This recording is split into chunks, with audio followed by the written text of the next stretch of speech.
galera, Rômulo Jogaib in the house. E aí, meus amigos, tudo beleza? Tudo tranquilo? Como é que vocês estão?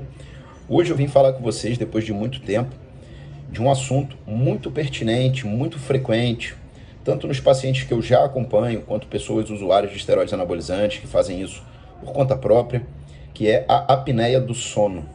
A apneia do sono é o famoso ronco, a pessoa que ronca à noite. Quem é paciente meu sabe que eu pergunto muito sobre isso durante consulta. Eu pergunto se o camarada sabe, ou se a sua esposa, ou se alguém que mora com ele já mencionou se ele ronca à noite. Isso é uma condição muito importante porque afeta, sobretudo, a sua capacidade cardiovascular. Então, indo direto ao ponto, vamos falar hoje sobre a apneia do sono.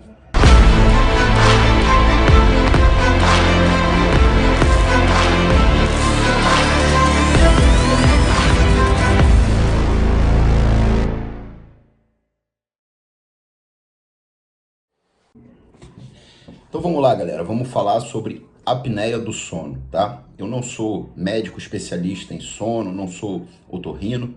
Geralmente o otorrino é o médico especialista para falar com propriedade sobre isso. Mas eu estudei um pouquinho e eu tenho alguns pacientes com esse tipo de problema. Vou então tentar abordar esse assunto, que é um assunto bem importante para a saúde de todas as pessoas, tá? Então vamos começar e vamos definir o que é a apneia do sono. A apneia do sono é um distúrbio que ocorre quando as vias aéreas superiores se fecham, disparando uma respiração anômala, desde pausas frequentes até um bloqueio total da sua respiração, interrompendo o seu sono, fazendo você acordar, inexplicavelmente.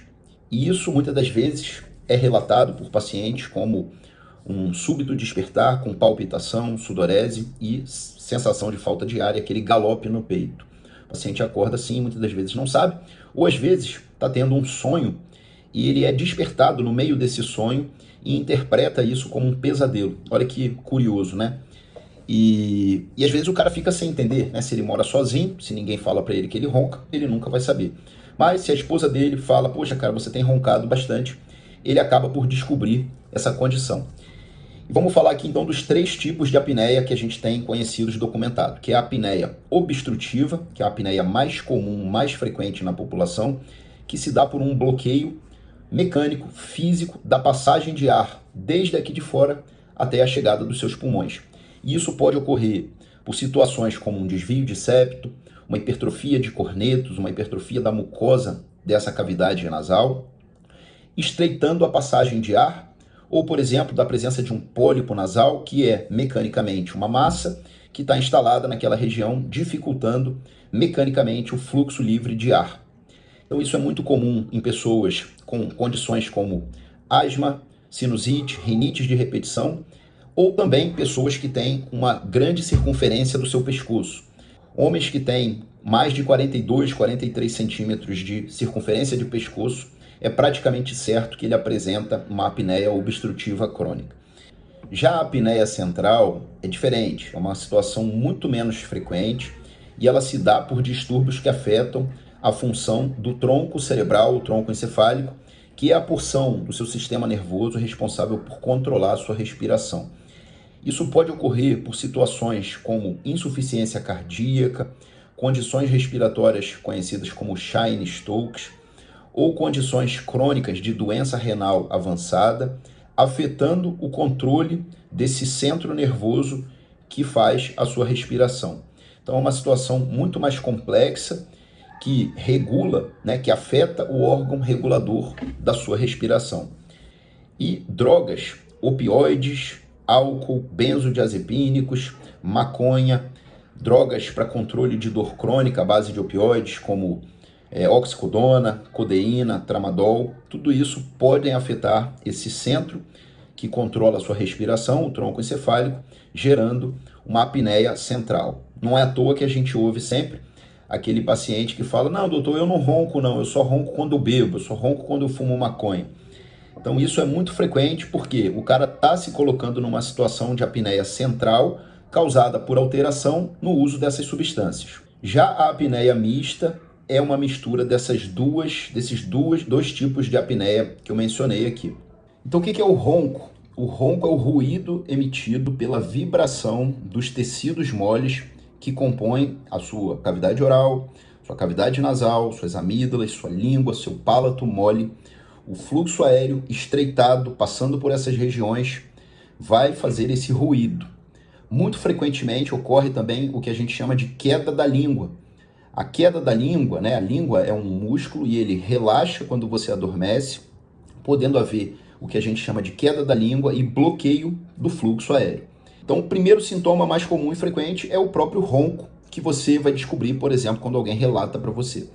Um outro sintoma muito comum, muito frequente e que acaba sendo totalmente subnotificado é a fadiga e uma sonolência diurna, que o camarada começa a ter inexplicavelmente.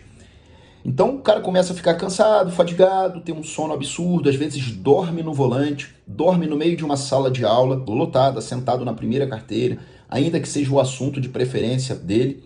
Eu falo isso por quê? Porque eu passei exatamente por isso. Eu tive a apneia do sono e eu tinha todos os sintomas que eu aqui estou relatando. Então o cara vai ter um grande prejuízo funcionalmente, laboralmente, né? Se ele estuda, trabalha, precisa da sua atenção, ele vai ter ela prejudicada e ainda está em risco, ainda coloca em risco a vida de outras pessoas se ele pega numa máquina, num carro, por exemplo, para dirigir. Outra questão muito importante, se a gente afeta o sono, ou se o cara não restaura o seu sono, ele pode ter muita variabilidade, oscilação de humor, irritabilidade, dores de cabeça e uma certa agitação sem uma explicação plausível. Esse camarada vai ter uma capacidade de atenção muito reduzida, porque já que ele não restaura o seu sono, sua memória fica muito ruim. E olha que interessante, né? São sintomas bem subjetivos. O cara pode falar, isso aí é estresse, isso aí é excesso de trabalho. Uma outra questão mais frequente é aquela boca seca que ocorre quando o camarada acorda, e isso acontece tipicamente pelo famoso gasping. O que é o gasping? Gasping é a fome de ar, né? O termo em inglês para falar fome de ar, ofegância, melhor traduzindo. O cara pode ter também alteração do seu hálito. Então, se o cara altera o fluxo aéreo, gera secura na sua boca, ele vai ter alteração também das bactérias que colonizam a sua cavidade oral. Então, isso pode dar halitose. O cara começa a ter um hálito horroroso e não vai achar que tem relação com o seu sono, com a sua apneia do sono. Vai achar que é estômago, vai achar que é escovação de dente. E, na verdade, você está tendo uma alteração das bactérias ali presentes. Um outro sintoma também documentado e, na minha opinião, pela minha prática menos frequente, é a insônia. Então, o cara que tem apneia do sono, ele pode ter dificuldade para dormir. Na minha opinião, isso é muito menos frequente. Na verdade, esses caras, quando deitam na cama, eles simplesmente apagam, mas eles têm um sono mais interrompido. Isso eu vejo com mais frequência na prática. Então, você pergunta para um cara que tem apneia do sono, normalmente, na minha opinião, tá? Embora na literatura diga que ele pode ter insônia, dificuldade para dormir, eu acho isso muito mais raro na prática. Na prática, o cara, não, a hora que eu deito, eu durmo. Mas esse cara tem um sono interrompido, picotado. Então vamos falar das potenciais causas que geram a apneia obstrutiva, que é a causa mais comum e é a que eu quero estar principalmente abordando aqui nesse vídeo. Então a gente tem que entender que o problema é um problema mecânico, físico, de condução do fluxo aéreo. Então o camarada pode ter uma anatomia desfavorável, seja por uma condição crônica inflamatória, como alergias, rinite, sinusites de repetição, agressões naquela região mucosa, gerando hipertrofia de corneto, gerando aumento da mucosa e estreitamento do fluxo aéreo, do canal por onde deve conduzir esse fluxo aéreo. E aí, frequentemente, é importante esse cara fazer uma tomografia de seios da face. Lógico, né? Ser avaliado por um médico é a melhor coisa a se fazer, mas uma tomografia de seios da face pode mostrar nessa região se você tem uma hipertrofia de corneto, se você tem um desvio de septo importante, se você tem um pólipo nasal crescendo de maneira anômala ali, não deixa de ser um obstáculo mecânico àquele fluxo aéreo. Outras questões, como eu falei, que envolvem a anatomia do indivíduo. Então o cara pode, por conta da sua própria genética, ter uma anatomia mais desfavorável, e isso vai estar relacionado principalmente com um pescoço mais curto e mais largo. Então pessoas que têm um pescoço mais curto e mais largo, às vezes é da genética daquela pessoa, estão muito mais propensas a ter apneia obstrutiva.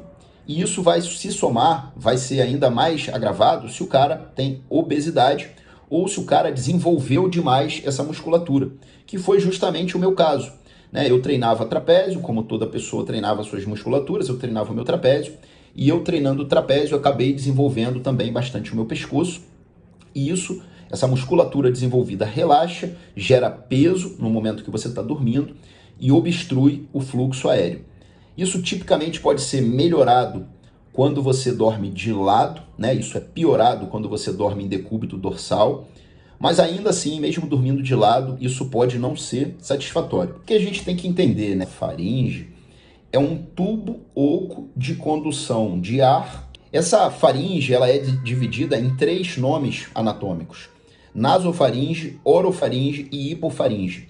Se você tem nesse caminho, nesse trajeto, algum bloqueio mecânico ou estreitamento dessa região por onde passa o ar, e se você tem algum obstáculo mecânico nessa região, você vai dificultar o fluxo aéreo. O fluxo aéreo vai gerar vibração nessas partes, nesses tecidos moles, e isso vai gerar o ronco, o ruído e a diminuição da chegada de ar nos pulmões. Já as potenciais causas para a apneia central, que é uma apneia muito menos frequente, elas estão relacionadas a condições de saúde que afetem o seu tronco encefálico ou tronco cerebral, que é a região que comanda a sua respiração. Então, situações avançadas como insuficiência cardíaca congestiva vai gerar um padrão de respiração que a gente chama de Cheyne-Stokes, que é uma respiração anômala. Situações como doença renal avançar em estágio avançado, né? Se você tem uma condição que afeta o seu rim, saiba, é só uma questão de tempo que ela vai afetar o seu coração. Afetando o seu coração, você vai ter o pulmão tentando compensar a insuficiência daquele órgão para manter a sua oxigenação. E isso vai gerar alteração de todo o padrão respiratório do seu organismo. Além disso, a gente tem bastante uso hoje em dia de drogas para diversas funções, né, com diversas finalidades. Drogas essas que deprimem o sistema nervoso central, como, por exemplo, bebida alcoólica, benzodiazepínicos, drogas opioides, cannabis. Todas essas substâncias podem alterar o seu funcionamento de tronco encefálico e gerar o que a gente chama de apneia central. Agora vamos falar do tratamento. Qual é o tratamento? Eu tenho que corrigir essa apneia. E na maioria dos casos, como eu falei para vocês, que são apneia obstrutiva, né, a gente tem formas de correção que podem variar desde uma cirurgia para remover aquele obstáculo anatômico que está ali alterando o fluxo aéreo, a dispositivos que vão tentar ajustar a sua língua, o seu palato mole, ou o próprio CPAP. O que é o CPAP? O CPAP é um dispositivo acoplado à sua cavidade oral para ajustar o fluxo aéreo, gerar uma pressão positiva de fluxo aéreo durante o seu sono, para garantir que essa cavidade, que esse fluxo seja constante. Parece um negócio assustador, parece feio, algumas pessoas desistem logo quando são indicados a ela o uso de CPAP, porque elas não se adaptam, né, a usar aquele dispositivo durante o sono, mas é um dispositivo que não resolve a raiz do problema, muitas das vezes, mas ele resolve o problema. Você para de roncar, você começa a oxigenar bem o seu organismo, o seu cérebro, e você cessa todas aquelas condições, aqueles sintomas que a gente já falou, de fadiga, de sonolência, de memória ruim. E isso, para a sua saúde cardiovascular, é importantíssimo, porque se você tem uma qualidade de sono boa, você restaura todas as suas funções celulares. Ninguém fala muito sobre sono, mas o sono é um importante parâmetro de saúde que você deve cuidar. E o que os esteroides anabolizantes têm a ver com tudo isso, né? Falei, e o que os anabolizantes têm a ver? Os anabolizantes, né, existe documentado na literatura que os anabolizantes, principalmente a testosterona, podem agravar esse tipo de apneia. Então eles são contraindicados por algumas pessoas para quem tem apneia. E na minha opinião, isso está muito mais relacionado a aumento da circunferência do pescoço. E a gente sabe hoje que a obesidade é uma condição de saúde que afeta inúmeras pessoas de maneiras diversas. Pessoas que têm excesso de peso, seja ele de músculo ou de gordura, são pessoas mais propensas a ter apneia do sono. Somado a isso, se você tem condições inflamatórias, alérgicas, como eu falei, rinite, sinusite, asma, alergia, você sobrecarrega essa mucosa, você deixa ela cronicamente inflamada ou hipertrofiada, e isso vai gerar ainda maior, um ainda maior distúrbio da condução desse fluxo aéreo, que foi justamente o que aconteceu comigo. Eu morava num local onde tinha muito ácaro, muita poeira, muita umidade, então eu estava frequentemente tendo situações de alergia respiratória, adquiri uma hipertrofia de corneto e estava com minha circunferência de pescoço alargada. Isso gerava em mim a apneia obstrutiva crônica. Então, qual é a minha opinião? Você, Rômulo, acha que o cara que tem uma apneia, ele não deve usar esteroide? Na verdade, não. Eu acho que é possível sim, até porque o esteroide anabolizante, quando bem utilizado, ele pode melhorar a condição físico-metabólica desse paciente, né? O esteroide anabolizante, quando bem aplicado, ele pode sim favorecer uma melhora na sua composição corporal. Agora, você não pode focar indefinidamente, como a maioria dos atletas de fisiculturismo, em ganhar peso desmedidamente, pois como eu falei para vocês, o excesso de peso, ainda que seja de músculo, ainda que seja de pura massa muscular, vai piorar essa condição, como foi o meu caso. E como que eu resolvi a minha situação? Né? Como eu falei aqui, tem várias possíveis situações de você, várias formas de tratamento de você abordar esse tipo de condição.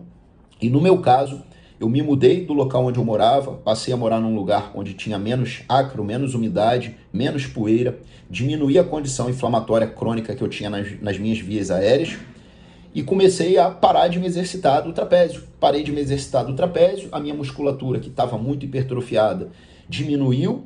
Hoje eu estou voltando a exercitar o meu trapézio com muito menos intensidade, com muito menos dedicação que eu tive no passado, para que essa musculatura hipertrofiada, junto a uma possível condição alérgica, inflamatória, possa se somar e recidivar a minha apneia.